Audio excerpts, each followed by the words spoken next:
Hello! On se retrouve pour une vidéo qu'en fait, en toute honnêteté, j'ai complètement zappé de faire pendant plusieurs mois.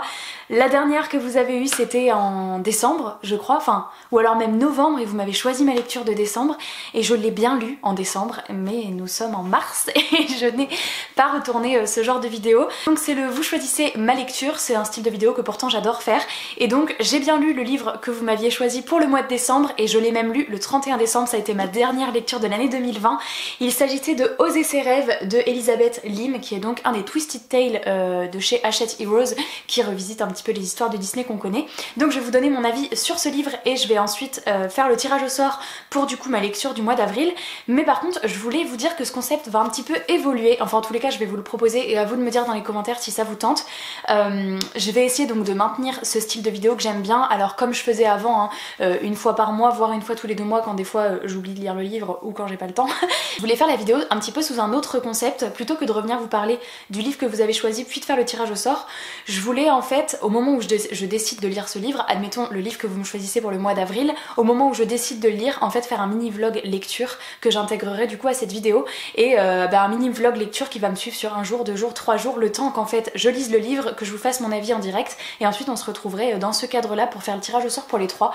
Je trouve que c'est plus cool parce que, je sais pas, je trouve que le format vlog est sympa, et puis ça pourrait rajouter un petit plus à cette vidéo plutôt que du coup juste un avis lecture sur un livre. N'hésitez pas à me dire, je sais que vous n'êtes pas forcément, tout le monde n'aime pas forcément le format vlog, mais là ce serait à plusieurs petits passages clés de ma lecture, donner mon avis, puis vous retrouver devant la bibliothèque ou pas d'ailleurs pour faire le tirage au sort. Voilà, dites-moi ce que vous en pensez dans les commentaires, mais j'ai pensé à ça d'ailleurs pendant une insomnie cette semaine, je me suis dit ah tiens ça pourrait être pas mal. Je vous retrouve donc aujourd'hui pour vous parler de Oser ses rêves. Je vais faire rapidement parce que je vous en ai parlé dans ma vidéo des meilleures lectures 2021-2020, il s'est retrouvé dedans. Donc ça en dit un petit peu sur le fait que j'ai aimé ou non. J'ai adoré ce Twisted Tale, vraiment ça a été une super découverte.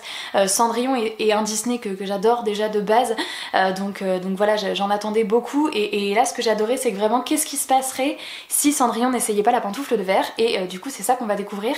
J'ai directement adoré le fait qu'on est plongé dans un truc qui est quand même vachement plus ardos, parce que Cendrillon concrètement elle est vendue en tant qu'esclave.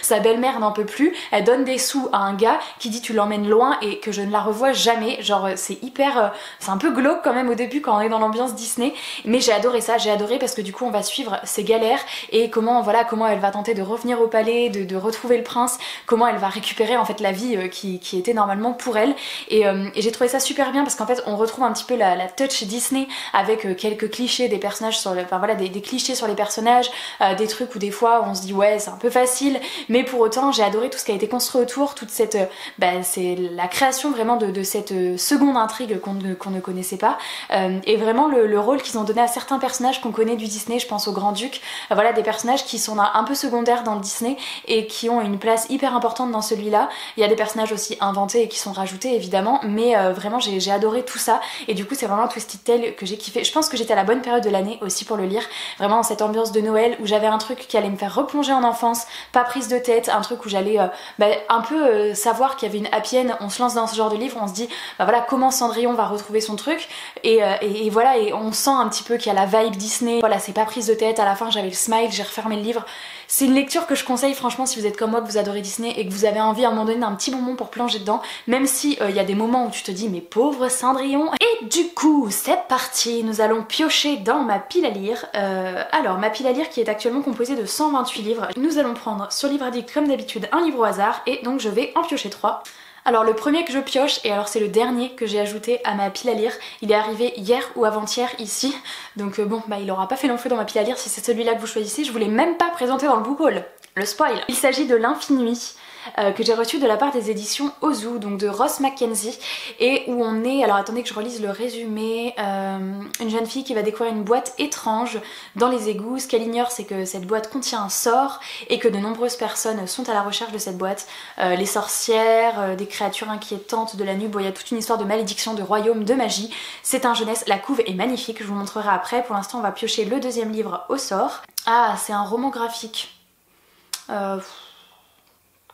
Bon, je vais quand même le mettre parce que finalement pourquoi pas. BD j'aurais enlevé, mais roman graphique c'est un peu plus long à lire.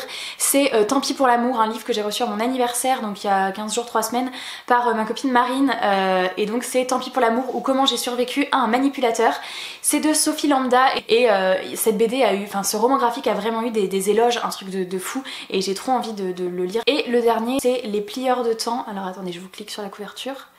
Les plieurs de temps, bon là il me montre le tome 3 parce que bah, j'ai tous les tomes dans ma bibliothèque, enfin j'ai le tome 1, 2, 3, 4, mais du coup moi je n'ai lu que le tome 1, donc c'est plutôt le tome 2 pour moi qui a cette couverture qui est une saga jeunesse. Donc je prends les 3 livres et je reviens vous montrer ça.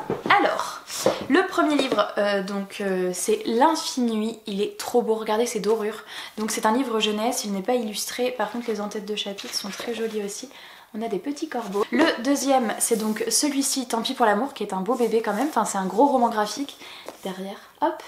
Voilà, un témoignage fort sur la relation toxique et l'autrice avec un manipulateur narcissique. Et voilà, sans vous donner plus de détails, c'est une situation que j'ai également vécue et du coup je pense que c'est aussi pour ça que cette BD m'intéressait, pour voir si je reconnais la personne là-dedans. Donc voilà, c'est un ouvrage graphique comme ceci et donc il me fait vraiment trop envie. Le troisième, Anthony à 5 minutes près de Manon Fargeton, c'est un tome 2 d'une petite saga jeunesse comme ça, où en fait on suivait un personnage qui découvrait une armoire et en fait quand il rentrait dans cette armoire il se rendait compte qu'il avait le pouvoir pour manipuler le temps. Alors je confonds parce qu'il y a 4 personnages, il y en a un qui peut arrêter de quelques secondes, l'autre revenir 5 minutes en avant, l'autre voir le futur, enfin bref. Et donc là ce que je trouve cool c'est que c'est sur ce personnage là et dans le tome 1 ce personnage là c'est un peu le méchant de la bande, donc lui à 5 minutes près il peut revenir 5 minutes en arrière. Donc voilà, je vous mets, alors YouTube avait supprimé la petite option vote, donc je vous mets plutôt 3 commentaires comme d'habitude. Vous savez, je vote pour le livre 1, je vote pour le livre 2, je vote pour le livre 3 et vous pouvez liker le commentaire dont vous avez envie que je lise le livre.